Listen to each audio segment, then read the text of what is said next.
أعوذ بالله من الشيطان الرجيم.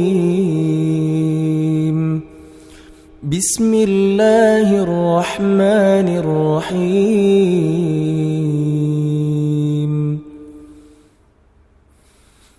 الحمد لله الذي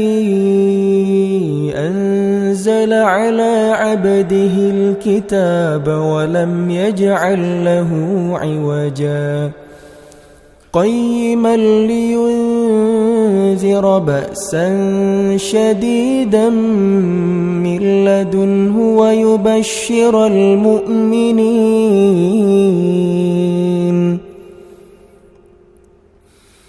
ويبشر المؤمنين الذين يعملون الصالحات أن لهم أجرا حسنا ماكثين فيه أبدا وينذر الذين قالوا اتخذ الله ولدا ما لهم به من علم ولا لآبائهم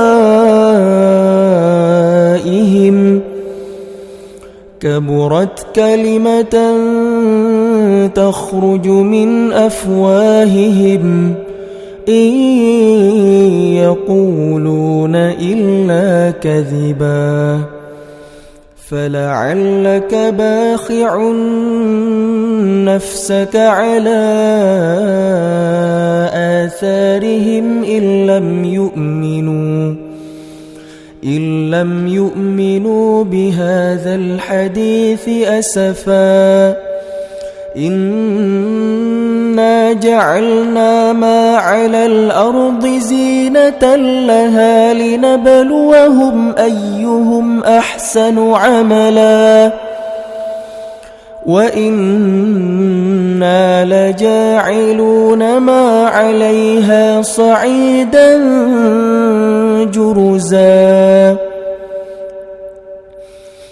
أم حسبت أن أصحاب الكهف والرقيم كانوا من آياتنا عجبا إذ أوى الفتية إلى الكهف فقالوا ربنا آتنا من لدنك رحمة وهيئ لنا من أمرنا رشدا فضربنا على آذانهم في الكهف سنين عددا ثم بعثناهم لنعلم أي الحزبين أحصى لما لبثوا أمدا نحن نقص عليك نبأهم بالحق إنهم فتية آمنوا بربهم وزدناهم هدى وربطنا على قلوبهم إذ قاموا فقالوا ربنا رب السماوات والأرض لن ندعو من دونه إلها لقد قلنا إذا شططا هؤلاء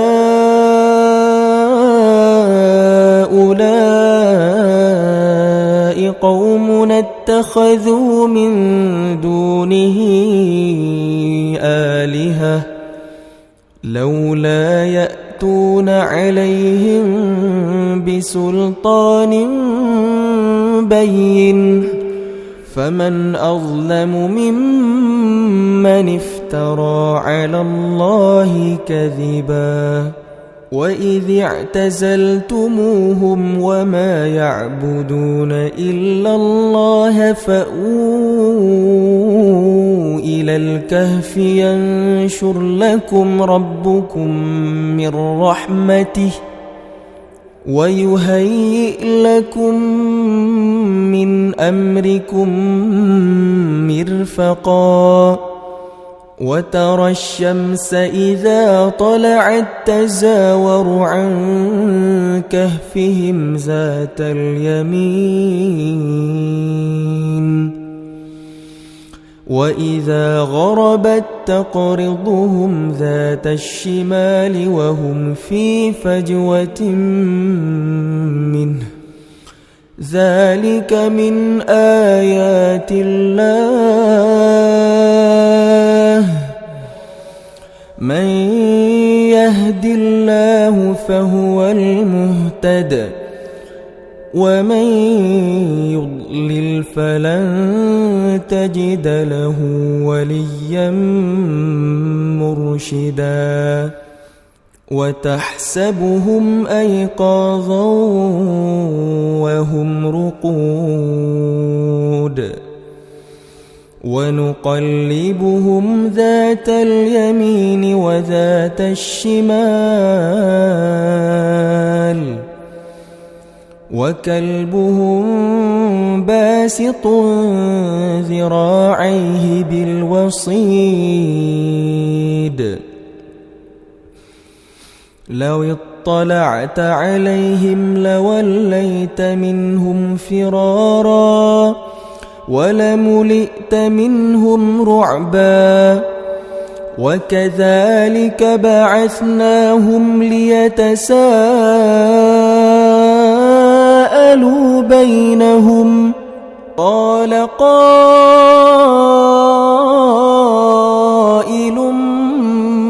منهم كم لبثتم قالوا لبثنا يوما أو بعض يوم قالوا ربكم أعلم بما لبثتم فابعثوا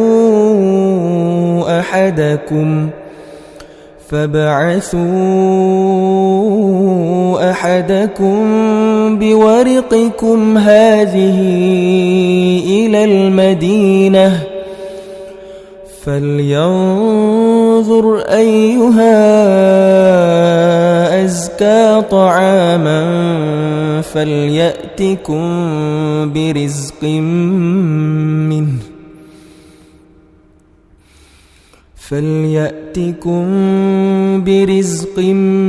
منه وليتلطف ولا يشعرن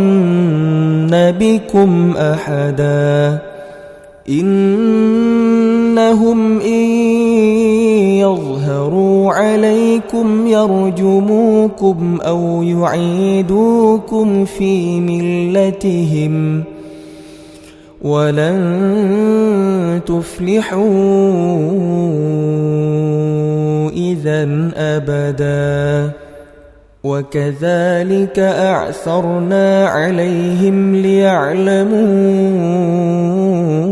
أن وعد الله حق وأن الساعة لا ريب فيها إذ يتنازعون بينهم أمرهم فقالوا ابنوا عليهم بنيانا ربهم أعلم بهم قال الذين غلبوا على أمرهم لنتخذن عليهم مسجدا سيقولون ثلاثة رابعهم كلبهم ويقولون خمسة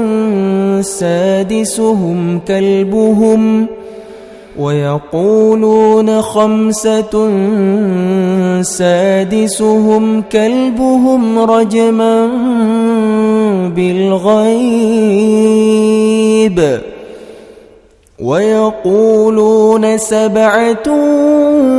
وثامنهم كلبهم قل ربي أعلم بعدتهم ما يعلمهم إلا قليل فلا تمار فيهم إلا مراء ظاهرا ولا تستفت فيهم منهم أحدا ولا تقولن لشيء إني فاعل ذلك غدا إلا أن يشاء الله واذكر ربك إذا نسيت وقل عسى أن يهديني ربي لأقرب من هذا رشدا ولبثوا في كهفهم 300 سنين وازدادوا 9 قل الله أعلم بما لبثوا له غيب السماوات والأرض أبصر به وأسمع ما لهم من دونه من ولي ولا يشرك في حكمه أحدا واتل ما أوحي إليك من كتاب ربك لا مبدل لكلماته ولن تجد من دونه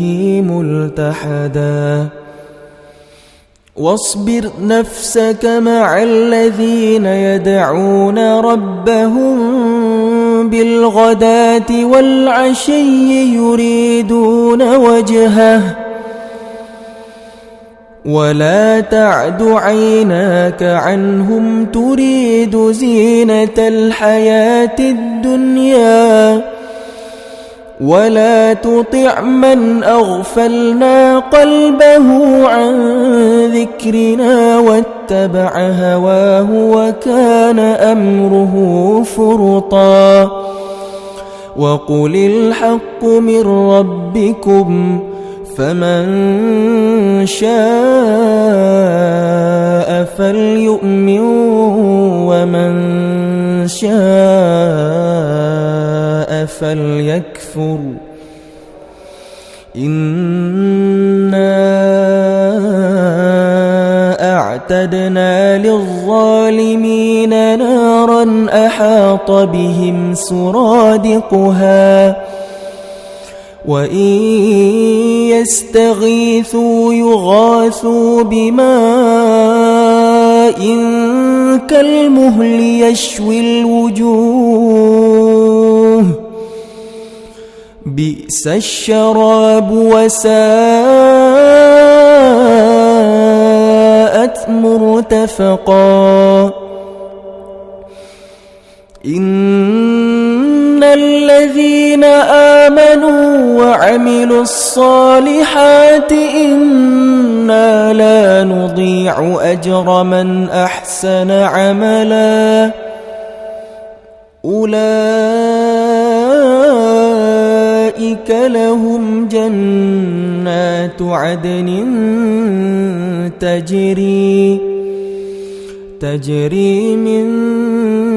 تحتهم الأنهار يحلون فيها من أساور من ذهب ويلبسون ثيابا خضرا من سندس وإستبرق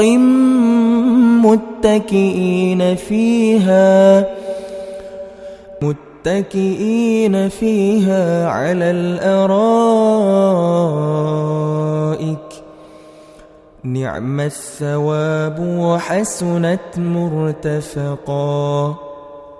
واضرب لهم مثلا الرجلين جعلنا لأحدهما جنتين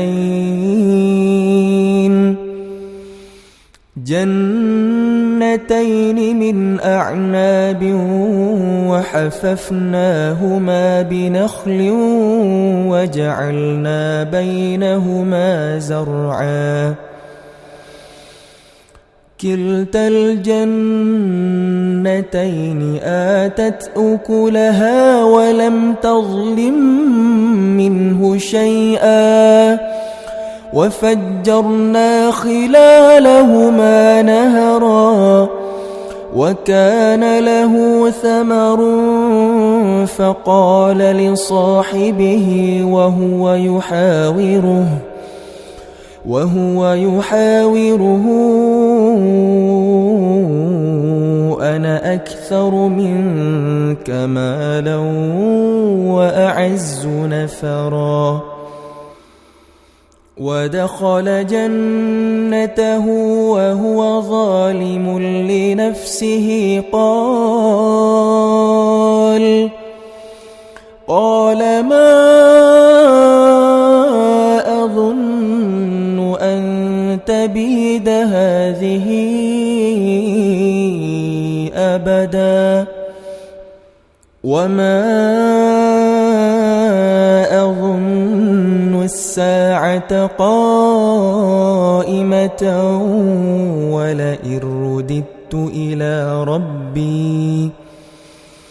ولئن رددت إلى ربي لأجدن خيرا منها منقلبا قال له صاحبه وهو يحاوره أكفرت بالذي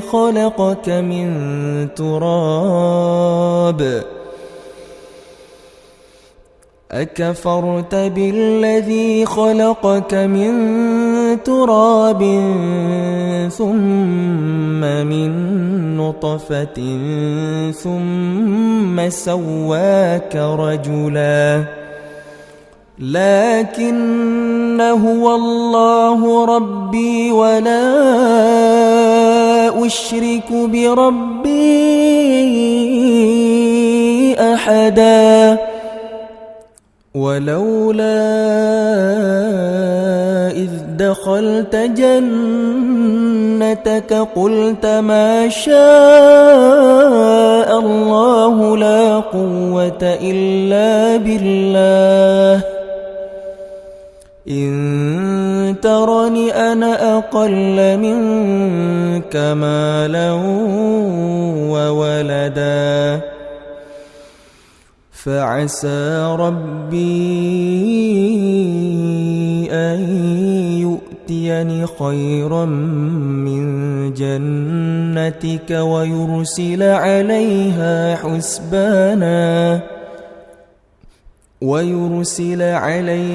حسبانا من السماء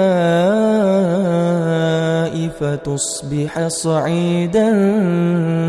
زلقا أو يصبح ماؤها غورا فلن تستطيع له طلبا وأحيط بثمره فأصبح يقلب كفيه على ما أنفق فيها وهي خاوية على عروشها ويقول يا ليتني لم أشرك بربي أحدا ولم تكن له فئة ينصرونه من دون الله وما كان منتصرا هنالك الولاية لله الحق هو خير ثوابا وخير عقبا واضرب لهم مثل الحياة الدنيا كماء إن أنزلناه من السماء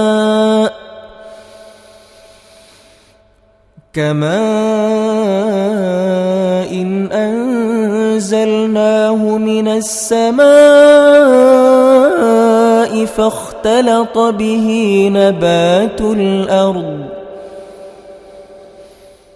فأصبح هشيما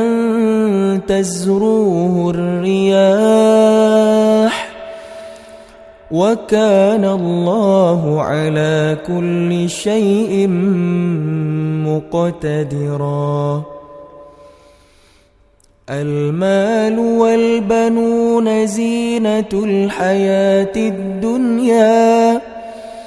والباقيات الصالحات خير عند ربك ثوابا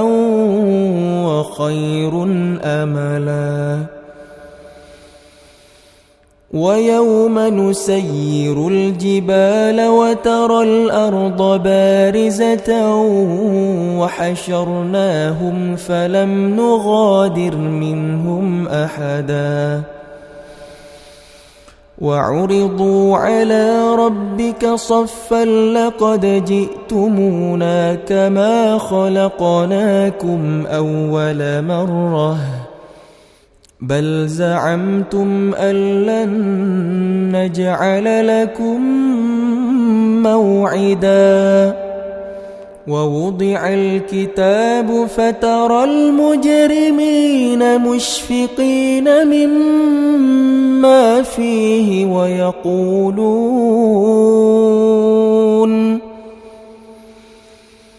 ويقولون يا ويلتنا ما لهذا الكتاب لا يغادر صغيرة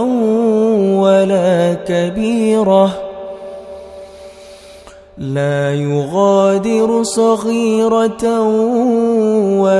كبيرة إلا أحصاها ووجدوا ما عملوا حاضرا ولا يظلم ربك أحدا وإذ قلنا للملائكة اسجدوا لآدم فسجدوا إلا إبليس كان من الجن ففسق عن أمر ربه أفتتخذونه وذريته أولياء من دوني وهم لكم عدو بئس للظالمين بدلا ما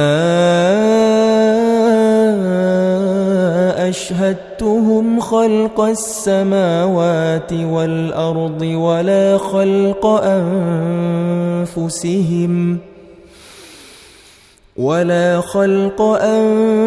أنفسهم وما كنت متخذ المضلين عضدا ويوم يقول نادوا شركائي الذين زعمتم فدعوهم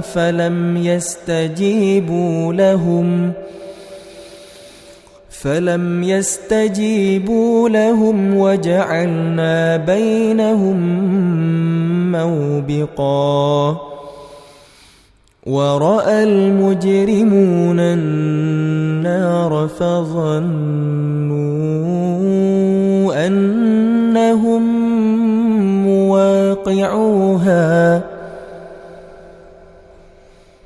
فظنوا أنهم مواقعوها ولم يجدوا عنها مصرفا ولقد صرفنا في هذا القرآن للناس من كل مثل وكان الإنسان أكثر شيء جدلا وما منع الناس أن يؤمنوا إذ جاءهم الهدى ويستغفروا ربهم إلا أن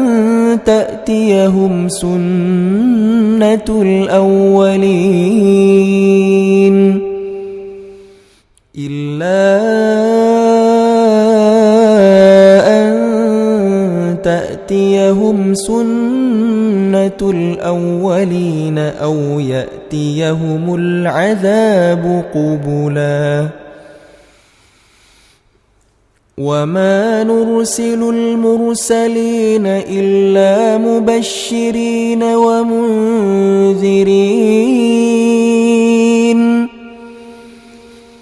ويجادل الذين كفروا بالباطل ليدحضوا به الحق واتخذوا آياتي وما أنذروا هزوا ومن أظلم ممن ذكر بآيات ربه فأعرض عنها ونسي ما قدمت يداه إنا جعلنا على قلوبهم أكنة أن يفقهوه وفي آذانهم وقرا وإن تدعهم إلى الهدى فلن يهتدوا إذن أبدا وربك الغفور ذو الرحمة لو يؤاخذهم بما كسبوا لعجل لهم العذاب بل لهم موعد لن يجدوا من دونه موئلا وتلك القرى أهلكناهم لما ظلموا وجعلنا لمهلكهم موعدا وإذ قال موسى لفتاه لا أبرح حتى أبلغ مجمع البحرين أو أمضي حقبا فلما بلغا مجمع بينهما نسيا حوتهما فاتخذ سبيله في البحر سربا فلما جاوزا قال لفتاه آتنا غداءنا لقد لقينا من سفرنا هذا نصبا قال أرأيت إذ أوينا إلى الصخرة فإني نسيت الحوت وما أنسانيه إلا الشيطان أن أذكره واتخذ سبيله في البحر عجبا قال ذلك ما كنا نبغ فارتدا على آثارهما قصصا فوجدا عبدا من عبادنا آتيناه رحمة من عندنا وعلمناه من لدنا علما قال له موسى هل أتبعك على أن تعلمني مما علمت رشدا قال إنك لن تستطيع معي صبرا وكيف تصبر على ما لم تحط به خبرا قال ستجدني إن شاء الله صابرا ولا أعصي لك أمرا قال فإن اتبعتني فلا تسألني عن شيء حتى أحدث لك منه ذكرا فانطلقا حتى إذا ركبا في السفينة خرقها قال أخرقتها لتغرق أهلها لقد جئت شيئا إمرا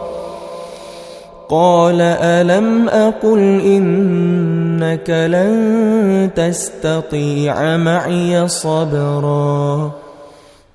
قال لا تؤاخذني بما نسيت ولا ترهقني من أمري عسرا فانطلقا حتى إذا لقيا غلاما فقتله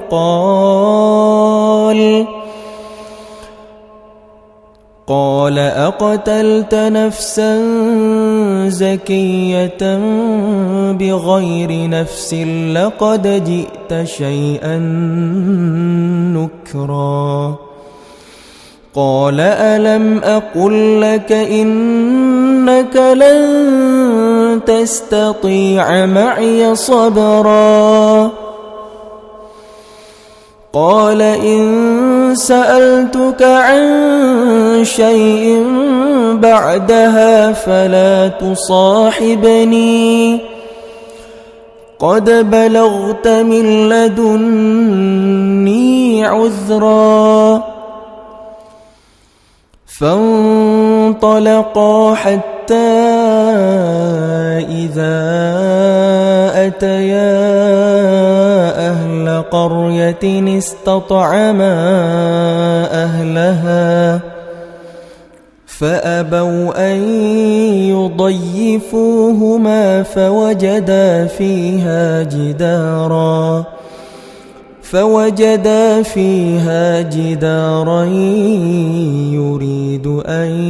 ينقض فأقامه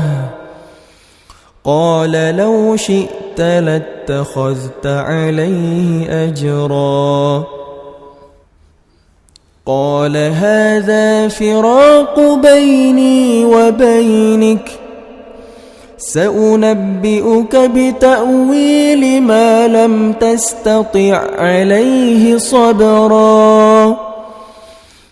أما السفينة فكانت لمساكين يعملون في البحر فأردت أن أعيبها وكان وراءهم ملك يأخذ كل سفينة غصبا وأما الغلام فكان أبواه مؤمنين فخشينا أن يرهقهما طغيانا وكفرا فأردنا أن يبدلهما ربهما خيرا منه زكاة وأقرب رحما وأما الجدار فكان لغلامين يتيمين في المدينة وكان تحته كنز لهما وكان أبوهما صالحا فأراد ربك أن يبلغا أشدهما ويستخرجا كنزهما رحمة من ربك وما فعلته عن أمري ذلك تأويل ما لم تستطع عليه صبرا ويسألونك عن ذي القرنين قل سأتلو عليكم منه ذكرا إنا مكنا له في الأرض وآتيناه من كل شيء سببا فأتبع سببا حتى إذا بلغ مغرب الشمس وجدها تغرب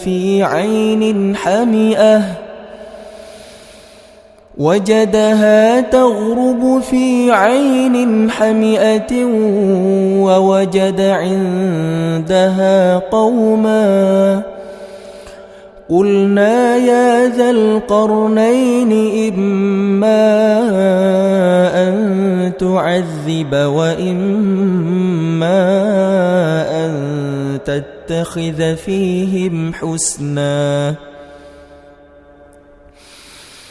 قال أما من ظلم فسوف نعذبه ثم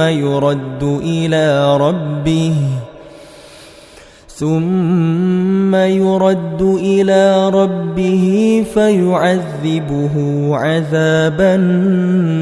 نكرا وأما من آمن وعمل صالحا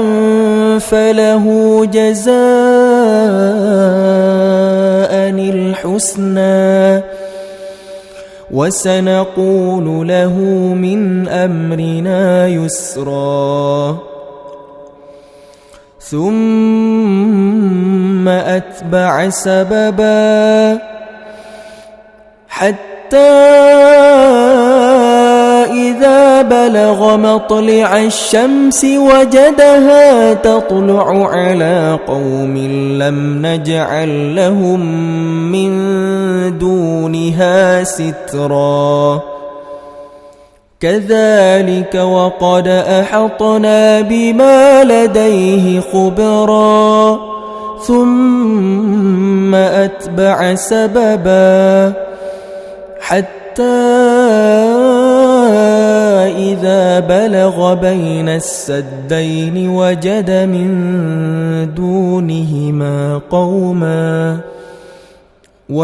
من دونهما قوما لا يكادون يفقهون قولا قالوا يا ذا القرنين إن يأجوج ومأجوج مفسدون في الأرض فهل نجعل لك خرجا على أن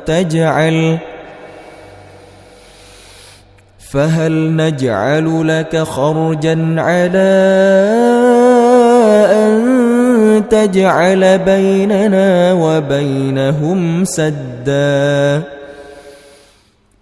قال ما مكني فيه ربي خير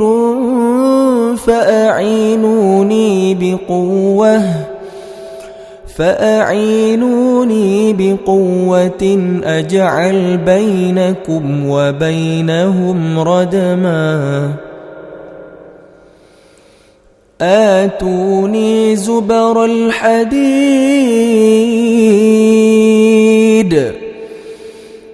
حتى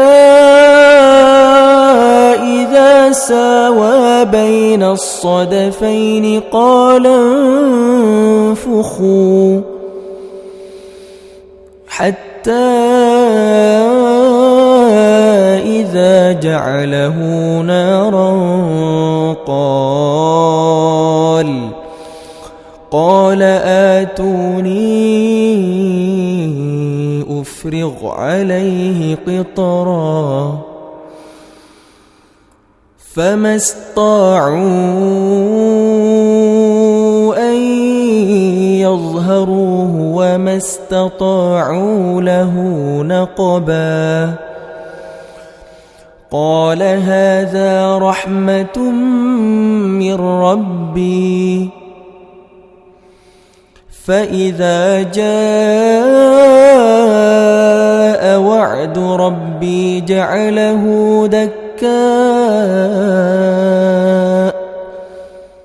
وكان وعد ربي حقا. وتركنا بعضهم يومئذ يموج في بعض ونفخ في الصور فجمعناهم جمعا. وعرضنا جهنم يومئذ للكافرين عرضا. الذين كانت أعينهم في غطاء عن ذكري وكانوا لا يستطيعون سمعا. أفحسب الذين كفروا أن يتخذوا عبادي من دوني أولياء إنا أعتدنا جهنم للكافرين نزلا. قل هل ننبئكم بالأخسرين أعمالا الذين ضل سعيهم في الحياة الدنيا وهم يحسبون أنهم يحسنون صنعا. أولئك الذين كفروا بآيات ربهم ولقائه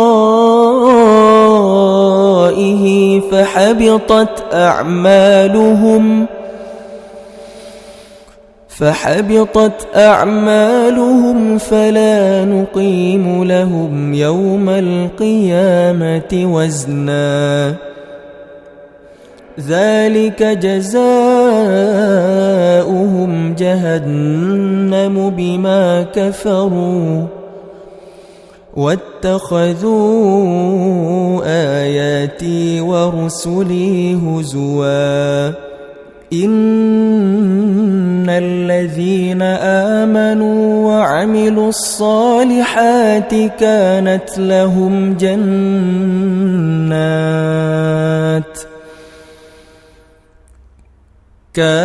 لهم جنات الفردوس نزلا خالدين فيها لا يبغون عنها حولا.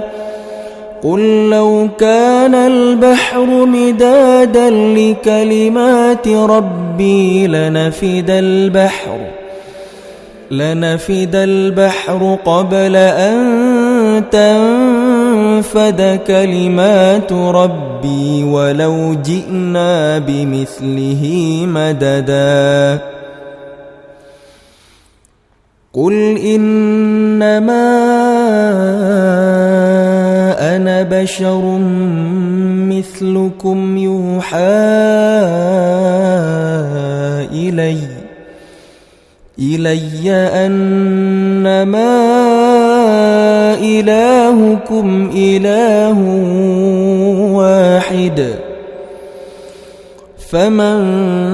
كان يرجو لقاء ربه فليعمل عملا